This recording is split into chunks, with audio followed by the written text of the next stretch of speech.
Hello and welcome to the Redmen TV. I'm here with the daily news for Tuesday. I think it's the 11th. Is it the 11th? It is the 11th of September. Quite a bit to talk about today. I guess we'll just get straight into it with the title of the video. Napoli president Aurelio De Laurentiis has asked UEFA for permission for his club this season to play their European matches in Bari, which is 160 miles away from from Napoli. It's mad, basically. Read about this. This article was about 12 o'clock, and as soon as I told Sai, his face kind of went white because he's already booked all his tickets to go over there, you know what I mean? A lot of Liverpool fans have already booked their tickets. This should just be a disaster. Anyway, since that, it's come out at about 2:30 that basically UEFA have not had any word from Napoli president. Paul Joyce then says UEFA has said it has not received a request from Napoli to move the Champions League tie with Liverpool to Bari. And then literally just before we've gone live, two mayors of Naples and of Bari have both said, look, this is never going to happen. So the mayor of Naples says it's unthinkable. I won't think about De Laurentiis, the mayor of Naples, told La Repubblica. It's unthinkable that Napoli wouldn't play at the San Paolo, and then for it'll never happen. This is pure imagination. Napoli will play at the San Paolo, and then Bari's mayor has basically said the same thing. I've not heard anything about it. Basically, it looks like Laurentiis wants the games to be played in Bari, which he now owns as well. It's just mad. It's not going to happen. It's fine at the end of the day, but it's just weird. I think he's meant to be just a bit crazy. Let's just carry on with the next thing. The other thing now is Dejan Lovren. So there was loads of talk, basically, if you remember, after the World Cup, he had a stomach issue, and there's just been loads of problems. You just don't know. Sorry, I'm getting distracted off camera. You can't see this, but it's a reason why I'm laughing. Dejan Lovren's not going to be rushed back despite busy Liverpool fixture list, according to the Evening Standard. So basically, there's been a few reports of people saying that, he's going to be out for another month and stuff.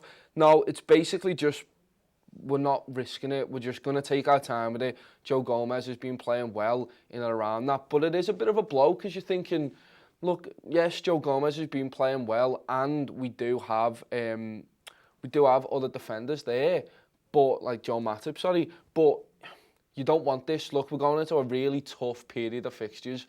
You want all your best players being able to play, and look, it says here, Lovren has not ruled out the possibility of making an appearance before the next tranche of international fixtures, but we're just not going to rush him back. Let us know what you think about that.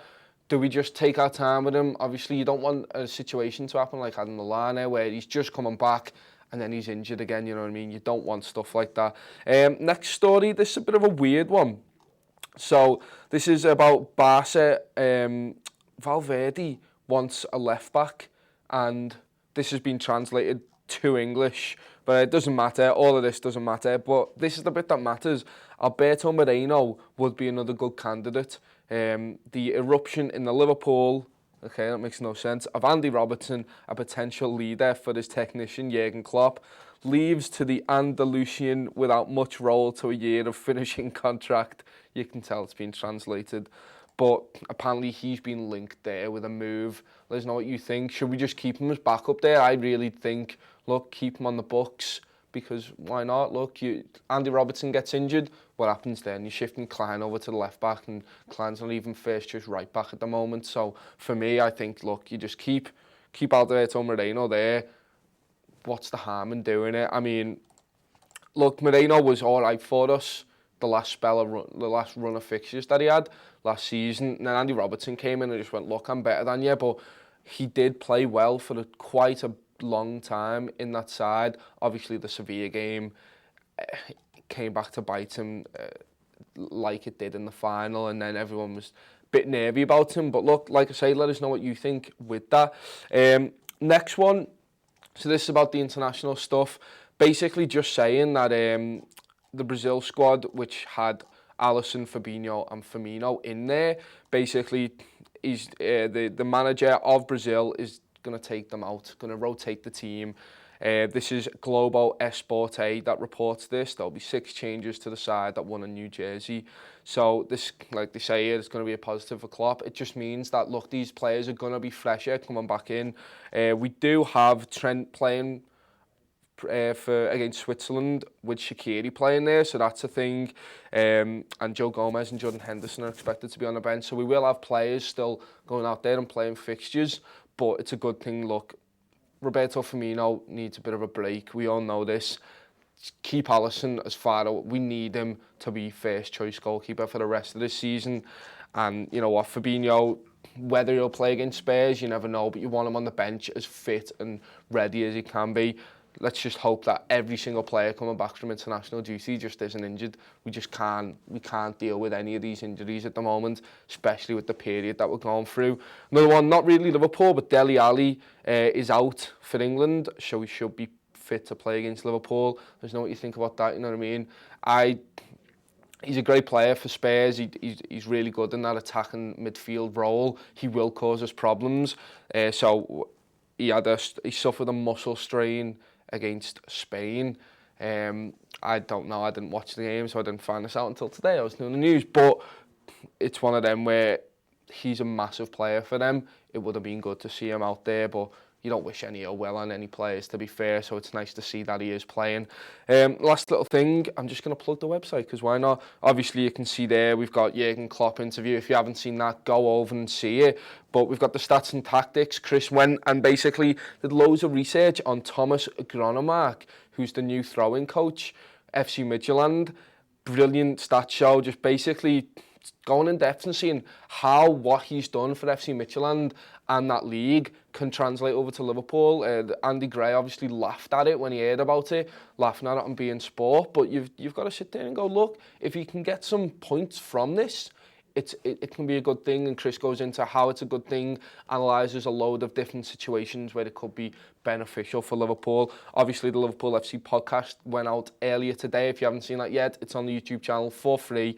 Go over there and watch it. Brilliant again. I think it's like an hour long, something close to that. Paul and Chris just talking about loads of different random stuff. There you can see the subscriber exclusive bonus Q&A, which is basically the added on bits to that, which is, again, boss stuff. The stuff that, well, it's just an extra little bit for all the subscribers, about 20, 25 minutes, answering more of your questions. And then the LFC Women's podcast, Lon and Amy are doing a really good job over there. Look, you might not be into the women's, but it's worth getting into. They suffered a defeat 5-0 against Arsenal, but that was the first game of the season. They've got Durham in the cup. They talk all the way through it, basically just getting you up to date on all the women's stuff. It is really interesting if you're into that. But yeah, let's get into some comments. Got any for me, Si? Yeah, so started off, Swifty says, nice new t-shirt, lad. Yeah, no, a special black one. I don't usually wear black, to be honest, ever, so just thought I'd try it out. So on the Lovren stuff, so Triggs says, I don't even think I want Lovren in the starting lineup after Gomez form. I mean, maybe not in the starting lineup, but you definitely want him on the bench. I mean, if you're looking at him versus Matip, I like Joe Matip, but look, Lovren, say what you will about him. He got to a World Cup final and he got to a Champions League final, and that's not luck, you know what I mean? He's an integral part of these two sides that got there.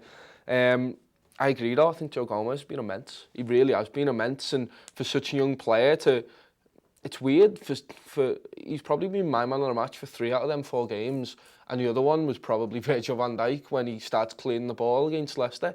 So it's a tough one. I mean, it's going to be tough for Lovren to get back in there, but you want him on the books, you want him ready, raring to go, because you can never have too many good players. But yeah, I agree with you. I think Gomez is first choice at the moment. Triggs actually kind of contradicted himself later on, and he said the problem with Gomez I can see is he hasn't got the experience with being in these high pressure Champions League games. That is true, and that's going to be a massive test for him. Look, make no mistake, PSG are going to be really, really tough. I know we've got Spurs obviously first, which is even another tough game, but he's faced that before. But look, you're coming up against the second best strike force in Europe last season, us being the first. And they know, like, they had a very good side. They're full of confidence because they smash teams every week in Ligue 1. And I mean, we're going to be a different proposition. We've only conceded 1 goal this season. That's massive, I think, and we should take massive credit into that. The only reason we conceded that 1 goal is because Alisson made a mistake. So the way we're not conceding chances and the way that we're containing teams, again, if you're not onto Chris's stat show, he goes through all this and just breaks it down. Look, defensively, we are really, really solid this season. So, and Gomez is a big part of that. He's played all 4 of these games, and yeah, he doesn't have the experience, but what a place to gain that experience. You saw Trent just being unbelievable all the way through that Champions League run, so I think Joe Gomez can do the same, to be honest. Again, on the centre-back, so Johnny J says Matip can back up Gomez, but we don't have a 4th backup centre-back now. If we want to rest Van Dijk as well, might have to play Van Dijk every game. Yeah, so what's the young kid's name? I can't remember. Nat Phillips. I thought he was quite good in pre-season. I mean, it's tough to throw him into a game. It is hard. I thought he was solid, and at the moment, as a 4th choice, for me, that's okay. We need Lovren back in. Matip has to be 4th choice. We need 4 Premier League quality defenders. I'm not saying that Phillips isn't, but we just don't know yet. Yeah, you can have a good pre-season, but that doesn't really equate to too much. I just want to take one comment. Tanmay Trivedi, he says, wow, Paul magically just got amazingly handsome all of a sudden. It's mad, isn't it? I don't know. Maybe it's just the not having kids thing. Maybe it's that. A nice one. Just thought I'd boost my ego a tiny little bit there. Have you got any others? Yeah, so onto the Brazil player stuff, I think, kind of agreeing with what you said there. Sidney Fisher says, I think Fabinho will get his first game against Southampton. Spurs is too soon for him. Yeah, I think, I'd agree with that. I think you can't really throw him into these massive games either. Me and Si were talking about this. When do you throw him in? I mean, I'd like to see him up against Southampton. It's obviously still going to be a good test because they're a good Premier League side. Maybe not as good as they used to be, but they're still quite good. Obviously, with Danny Ings being there, he's going to be a force, and you need. Yeah, I just want to see what he can do. You see, now that he's been on the basically getting trained up, I want to see just how he's going to evolve into this role, and maybe he'll just blow Hendo out the water, and then that'll make that conversation moot, or maybe he'll just be as good as Hendo, and then we've got 2 good people in there, and we'll see, but there'll finally be a resolution to this argument of who's going to play DM for us in these massive games. Brilliant for Monaco, and I can't wait to watch him play, but I think you're right, Southampton's the one for me. Any others? There's a bit of a discussion on Moreno. I'm not quite sure. So Gotti Wilkinson is saying leave Moreno alone and go and learn the samba. And I think Gotti's basically saying that Moreno is no good. I mean, is he good enough to be a 2nd choice left back in the Premier League for the top team? I think so. Look, he's one of the only players in our squad who's won a trophy. You know what I mean? He came to us after winning the Europa League, and that might not seem like much, but it's something. You know what I mean? He's a winner. He's won something. So you've got to kind of go in with that. He was okay for us. Once we took him at the firing line, and look, we trained him up a little bit. He's not as good as Robertson. He's not, and I'll hold my hands up and say that. I don't think he really ever will be, just because Robertson's delivery and the way he gets up and down, and just I love how Robertson plays. He's unreal. But as a 2nd choice, there aren't many better 2nd choice left backs in the league for me. If you can think of many others, let me know by all means. Any others, say? One more? Not particularly. You've all been a bit rubbish today, to be honest with you. Yeah, no, fair enough. Well, look, that is our daily news for today.